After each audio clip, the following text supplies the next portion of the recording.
మేమైతే తిరుపతి వెళ్ళామండి. తిరుపతిలో మేమైతే శ్రీవాణి ట్రస్ట్ విరాళం ద్వారా అయితే మొదటి గడప దర్శనం తీసుకున్నాము. చూసారు గదా! ఇది ఎలా బుక్ చేసుకోవాలంటే మనము యాక్చువల్‌గా మేమైతే ఫ్లైట్ త్రూ వెళ్ళాం గాబట్టి మార్నింగ్ ఫ్లైట్ పట్టేసుకొని వెళ్తే అది మన బోర్డింగ్ పాస్ చూపిచ్చేస్తే మనకు టికెట్లు ఇచ్చేస్తారు. మొదటి గడప దర్శనం చేసుకోబోతున్నాను కాబట్టి చాలా చాలా ఎక్సైటెడ్ ఉన్నాను. మేమైతే ప్రతి ఇయర్ మొదటి గడప దర్శనమే చేసుకుంటామండి. ఎందుకంటే ఫ్లైట్‌లో వెళ్ళిన వాళ్ళకైతే మొదటి గడప దర్శనము బోర్డింగ్ పాస్ చూపిస్తే అక్కడ 200 అవైలబుల్ ఉంటాయి, ఇచ్చేస్తారు. లేదు అంటే ఇప్పుడు కొండపైన అయితే ముందైతే సిఆర్ఓ ఆఫీస్‌లో మనం లైన్ నిలబడితే ఇచ్చేవాళ్ళు. కానీ ఇప్పుడైతే అది మొత్తం ఆన్‌లైన్ చేసేసారు. అక్కడ 800 ఇస్తున్నారు. ఇదే మొదటి గడప దర్శనం శ్రీవాణి టికెట్ అయితే 3 మంత్స్ ముందు మనం వెబ్సైట్ త్రూ బుక్ చేసుకుంటే అందులో 500 అవైలబుల్ ఉంటాయి. కాకపోతే మేము ఇంకా దొరుకుతాయో దొరకవో అనే ఒక డైనమాలో మేము ప్రతిసారి ఫ్లైట్ త్రూ వెళ్ళేసి మొదటి గడప దర్శనం శ్రీవాణి ట్రస్ట్ విరాళం టికెట్ అండి 10,500 తీసుకుంటాము. అందులో 500 ఏమో స్వామివారి దర్శనానికి, 10,000 ఏమో స్వామివారి ఉండికి వెళ్ళిపోతాయండి. ఇంకా మాది జర్నీ స్టార్ట్ అయిపోయిందండి. మంచిగా ప్రకృతిని, స్వామివారిని ఆస్వాదిస్తూ మేమైతే కొండపైకి చేరుకుంటున్నాము. చూసారు కదా, వెంకటాద్రి గరుడాద్రి అని ఆ కొండలపైన నెలకొన్న స్వామివారిని చూసారు కదా. మేమైతే ఈసారైతే మే ఎండ్కి ప్లాన్ చేసుకున్నాము. ఎప్పుడైనా కూడా మిడ్లో ప్లాన్ చేస్తాము. కొండపైకి వెళ్ళిన తర్వాత 5 కత్తెరలు అయితే ప్రతిసారి ఇస్తాము. మా వారు ఇస్తున్నారు, మా బాబు ఇస్తున్నాడు, నేను కూడా ఇచ్చాను. ఇంకా తర్వాత మనకి శ్రీవాణి టికెట్ బుక్ చేసుకోవడం వల్ల ఒక అడ్వాంటేజ్ ఏంటంటే వాళ్ళే మనకు అకామిడేషన్ కూడా ప్రొవైడ్ చేస్తారు. మాకైతే మంచిగా శ్రీనివాస మందిరంలో సూపర్ రూమ్ దొరికిందండి. చాలా చాలా బాగుంది. ఇంకా నేనైతే మంచిగా శ్రీవాణి దర్శనం అయితే సేమ్ అదే రోజు 4 PMకి మాకు దొరికింది. ముందైతే ఇంతకుముందు రూల్స్ వేరేలా ఉండేవి. తెల్లవారుజామున మార్నింగ్ ఇచ్చేవాళ్ళు. కానీ ఇప్పుడు రూల్స్ అన్నీ మారిపోయి ఇప్పుడు శ్రీవాణి దర్శనం తీసుకున్న వాళ్ళకి అదే రోజు 4 PMకి ఇస్తారు. మాకు కూడా మేము రెడీ అవుతున్నాము టెంపుల్కి వెళ్ళడానికి. మంచిగా స్వామివారి నామాలను అలంకరించుకొని ట్రెడిషనల్గా రెడీ అయిపోయి ఇంకా ఫస్ట్ దర్శనానికి అయితే బయలుదేరిపోయాము. చూసారు కదా నామాలు ఎంత బాగా పెట్టుకుంటున్నామో. తర్వాత ఇంకా 4 PM వరకు టైం ఉంది కాబట్టి ఇంకా మా బాబు అయితే లంచ్ చేయలేదు కాబట్టి అక్కడ తిరుపతిలో మీరు ఖచ్చితంగా వెళ్ళవలసిన హోటల్ ఏంటంటే నైవేద్యం హోటల్ అని ఉంటుందండి. సూపర్ ఉంటుంది, ఫుడ్డు హైజీన్ ఉంటుంది. అక్కడికి వెళ్ళి తినండి, చాలా బాగుంటుంది. ఇంకా ఫస్ట్ తిరుమల వెళ్ళిన వాళ్ళు ఖచ్చితంగా అందరికీ తెలుసు కదండి, ఎవరిని దర్శనం చేసుకుంటాము, వరాహస్వామి వారిని. మేము వరాహస్వామి దర్శనానికి అయితే బయలుదేరాము. చూసారు కదా, వరాహస్వామి దర్శనానికి అయితే వెళ్తున్నాము ఫస్ట్. తర్వాత వరాహస్వామి దర్శనం చేసుకున్న తర్వాత 4 PMకి ఉంది కాబట్టి ఇక మీన్ వైల్ దర్శనం తర్వాత బాబు కోసం లంచ్కి వెళ్ళాం. మేమైతే ఏం తినలేదు. దర్శనం తర్వాతే మార్నింగ్ బ్రేక్ఫాస్ట్ చేసామంతే. దర్శనం తర్వాతే తిందామని మేమైతే ఏం తినలేదు. ఇంకా మొత్తానికి మేము ఇలా ట్రెడిషనల్గా మంచిగా రెడీ అయ్యి శ్రీవారి మాడ వీధుల్లో తిరుగుతూ అసలు ఎంత బాగుంటుందండి. నేనైతే 7 శనివారాల పూజ కూడా చేశాను. మీకు తెలిసే కదా, నా వీడియోలన్నీ ఉంటాయి. నా ముడుపును కూడా తీసుకొని వెళ్ళానండి. 7 శనివారాల పూజ చేసుకున్న వాళ్ళు ముడుపు వీలైన వాళ్ళు తిరుపతి హుండీలో వేయచ్చు, లేదా మీకు దగ్గరలో ఉన్న శ్రీవారి ఆలయంలో కూడా వేయచ్చు. మీ వీలుని బట్టి మీరు వేసుకోవచ్చు. నేనైతే ముడుపును కూడా తీసుకొని వెళ్ళాను. మాడవీధుల్లో చూస్తున్నారు కదండి స్వామివారు అసలు తిరిగిన మాడవీధులు. అసలు ఎంత ప్లెజెంట్గా తిరుపతి వెళ్తే మనసు ఎంత ప్రశాంతంగా ఉంటుందో మనం చెప్పలేమండి.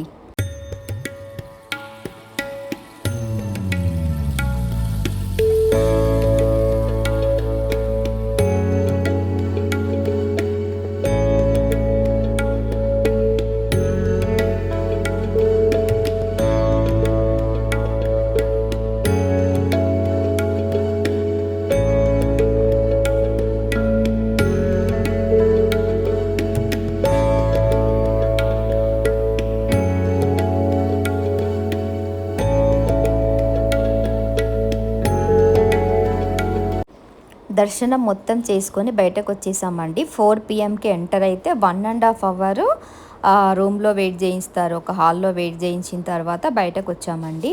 6:30 వరకు దర్శనం కంప్లీట్ అయిపోయింది. అసలు అమోఘమైన దర్శనం అండి. మొదట గడప అంటే స్వామికి మనకి ఐ థింక్ మొదటి గడప అంటే ఇంకా స్వామివారు మన ముందే ఉంటారు. గురువారము, శుక్రవారము నిజపాద నిజరూప దర్శనం ఉంటుందండి. మా జన్మలు ధన్యమయ్యాయి. మేము ప్రతి ఇయర్ మొదటి గడప దర్శనం తీసుకుంటాము. కాకపోతే నిజరూప దర్శనం అనేది మాకు ఫస్ట్ టైం అందుబాటులోకి వచ్చిందనిపించింది. గురు, శుక్ర ప్లాన్లో ఉన్నాం కాబట్టి. అసలు నిజరూప దర్శనం చేసుకున్న తర్వాత అసలు కళ్ళల్లో నీళ్ళైతే ఆగలేదండి, కారిపోతూనే ఉన్నాయి. అక్కడ సేవ చేసే వాళ్ళైతే ఏడవద్దు ఏడవద్దు అంటున్నారు. నాకైతే గుర్తు కూడా లేదు రూపము. అదే కదా స్వామి మహత్యము. తర్వాత ఇంకా ఖచ్చితంగా మేము ప్రతి సంవత్సరము వెంగమాంబలోనే తింటామండి, నైవేద్యం కదా. ఆ స్వామివారి నైవేద్యము ఎన్ని హోటల్స్ ఉన్నా కూడా వేస్టే కదా, అది మహాప్రసాదం కదా. ఏ 5 స్టార్ హోటల్లో కూడా అలాంటి టేస్ట్ ఉండదు. అంత బాగా అసలు మేమైతే ఫుడ్ ఎంజాయ్ చేస్తాము. స్వామివారి వెంగమాంబ, తరిగొండ వెంగమాంబ అన్నదాన సత్రంలోనే ఖచ్చితంగా ఒక్క డే అయితే ఖచ్చితంగా తింటాము. అసలు ఆ సాంబారు మాధుర్యం ఎవ్వరికీ రాదు కదండి. మనం ఎంత ట్రై చేసినా కూడా అది రాదు. ఆ మహా నైవేద్యాన్ని తీసుకున్న వాళ్ళకి స్వామివారి ఆశీర్వాదం ఖచ్చితంగా ఉంటుంది కదండి. అసలు ఇంకా మొదటి గడప దర్శనం గురించి ఏం చెప్పాలండి. అసలు నాకైతే ప్రతి ఇయర్ మేము చేసుకుంటున్నాం కానీ ఈసారి నిజరూప దర్శనం కాబట్టి అసలు ఎక్కడ చూడాలి, స్వామిని ఎలా చూడాలి, ఏ ప్లేస్లో చూడాలి, మొహం చూడాలా, కాళ్ళు చూడాలా, అసలు ఏమీ అర్థం కాలేదండి. నాకైతే కళ్ళలో నీళ్ళు తిరిగిపోయాయి. ఇంకా నెక్స్ట్ డే ఏం చేసామంటే మేము ఇంకా కొండపై నుంచి కిందికి దిగి మెట్లు ఎక్కుదామని ప్లాన్ చేసాము. శ్రీవారి మెట్టు ఎక్కామన్నమాట. ఎందుకంటే శ్రీవారి మెట్టు 2000 అబోవ్ స్టెప్స్ ఉంటాయి, తొందరగా అయిపోతుంది, మిగతావన్నీ కవర్ చేయొచ్చు కదా పైన అని. ఎప్పుడైనా అల్పిరి మెట్లు ఎక్కుతాము, కానీ ఈసారి అయితే శ్రీవారి మెట్టు చూజ్ చేసుకున్నాం మేము. ఎందుకంటే తొందరగా అయిపోతుంది. 11 o'clock స్టార్ట్ చేసాము కిందికి దిగి. శ్రీవారి మెట్టు ఎక్కిన తర్వాత ఇంకా పైన చూడవలసిన ప్రదేశాలు చాలా ఉన్నాయి కదా, అవన్నీ చూసేద్దామని చెప్పి ఇంకా మేము ఈ మెట్లు చూజ్ చేసుకున్నాము. అసలు మెట్లు ఎక్కుతుంటే మాత్రం మాకైతే అసలు ఆ స్వామి కరుణ ఉంటేనే ఎక్కుతామండి, అదర్వైజ్ మనం ఎక్కాము. ఆ స్వామి పిలుపు రావాలంటేనే తిరుపతి వెళ్తాము. మెట్లు ఎక్కాలన్నా కూడా ఆ స్వామి కృప మన పైన ఉంటేనే ఎక్కుతామండి. మేమైతే అసలు అన్ని వేల స్టెప్స్, 2000 అబోవ్ స్టెప్స్ ఎక్కినా కూడా ఎక్కడ కూడా అలసట కానీ ఏది రాలేదండి మాకైతే. నొప్పులు రావడం కానీ అది స్వామి మహిమేనండి. కలియుగ ప్రత్యక్ష దైవం అని ఊరికనే అనలేదు కదా, నిజంగానే ప్రత్యక్ష దైవం అండి. ఇంకా మధ్య మధ్యలో అలసిపోతున్నాము, ఎక్కుతున్నాము, కానీ ఓవరాల్గా అయితే సూపర్గా జరిగిందండి మెట్లు ఎక్కడం అయితే. అట్లా మొత్తానికి 2 hours పైన మెట్లు ఎక్కాము. మధ్య మధ్యలో అందరూ బొట్లు పెడుతూ ఉంటారు కదా, వాళ్ళని అడిగి ఒక 5 మెట్ల కన్నా, మనం ఒక 10 మెట్ల కన్నా ఇలా కర్పూరం వెలిగించిన, బొట్లు పెట్టిన మనకు కొంచెం వాళ్ళకే పుణ్యము, వాళ్ళు ఇచ్చారు కాబట్టి నేను చేశాను. అలా అడిగి వాళ్ళని హెల్ప్ తీసుకొని ఇలా చేశాను నేను. నాకైతే చాలా బాగా అనిపించింది.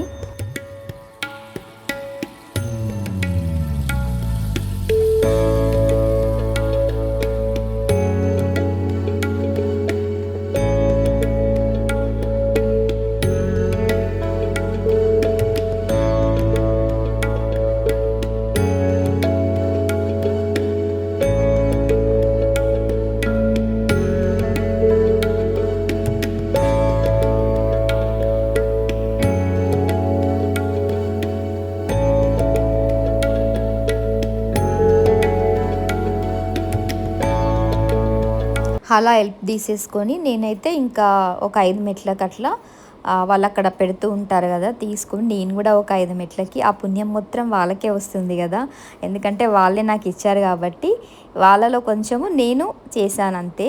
ఇక్కడ చూస్తున్నారు కదా, ఇది శ్రీవారి రెండో మెట్టు అంటండి. అంటే శ్రీవారి పాదాలేమో స్వామివారు భూలోకంకి వచ్చిన తర్వాత పెట్టిన మొదటి అడుగు శ్రీవారి పాదాలు, ఇది రెండో పాదం అంట. అసలు అక్కడ కూడా మేము దీపారాధన చేసుకున్నాము రెండో పాదం దగ్గర.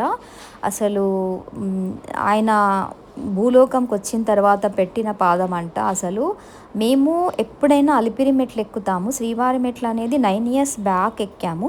ఈసారి అలిపిరి మెట్లు చూజ్ చేసుకున్నాము, చాలా బాగా అనిపించింది. శ్రీవారి మెట్లు.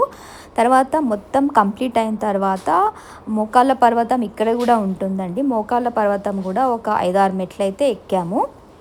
ఎక్కిన తర్వాత అక్కడ మనము ఏ కోరిక అయితే కోరుకున్నామో అట్లా రాస్తాం. ఇంతకుముందు రాసాను కదా, అక్కడ ఒకటి ఉంటుందన్నమాట. అవన్నీ కూడా మనం కోరుకొని మన సంకల్పం చెప్పుకొని రాసుకోవచ్చు.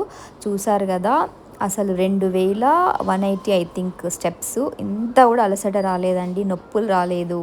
అది అలిపిరి ఎక్కినా, శ్రీవారి మెట్లు ఎక్కినా, ఏదైనా చూస్తున్నారు కదా, ఇదే శ్రీవారి మొదటి పాదం అండి. కలియుగ ప్రత్యక్ష దైవము భూమి మీదకి వచ్చిన తర్వాత పెట్టిన మొదటి అడుగు ఇది. చూస్తున్నారు కదా, అసలు ఖచ్చితంగా తిరుమల వెళ్ళిన వాళ్ళు ఆకాశ గంగను దర్శించుకోకుండా ఉంటారా చెప్పండి. ప్రతిరోజు శ్రీవారికి అభిషేకము ఆకాశ గంగ నుంచే తీసుకొస్తారంట. ఈ జలంతోనే స్వామివారికి అభిషేకం చేస్తారంట.